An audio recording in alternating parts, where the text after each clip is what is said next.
Hi అండి, పిల్లలందరికీ ఎంతో ఇష్టమైన ఆలు చిప్స్ చేసుకుందాం రండి. ముందుగా బంగాళాదుంపలు శుభ్రం చేసి పైన తొక్క తీసుకొని వాటిని ఇలా చాపర్ పైన దుంపలన్నీ స్లైసెస్లా కట్ చేసి తీసుకొని ఇలా స్లైసెస్లా చూడండి ఎంత చక్కగా వచ్చాయి. ఇలా చేసుకుని మనకి ఎప్పుడు కావాలనిపిస్తే అప్పుడు 10 మినిట్స్లో చేసుకోవచ్చు.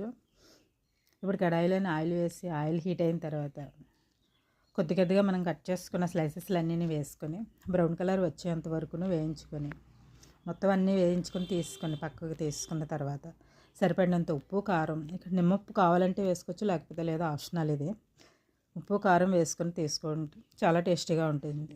చూడండి ఎంత క్రిస్పీగా వచ్చాయో. కొన్న వాటిలోనే ఉంటాయి ఇవి. వీటిని వేడివేడి రైస్, పప్పు, నెయ్యి కాంబినేషన్తో తింటే సూపర్గా ఉంటుంది. వీటిని చల్లారిన తర్వాత ప్యాక్ చేసుకుంటే మనకి ఎన్ని రోజులైనా నిల్వ ఉంటుంది. ఇలా చేసుకొని ప్యాక్ చేసుకొని నిల్వ ఉంచుకోవచ్చు. Do like, share, comment and subscribe చేయండి. Thank you.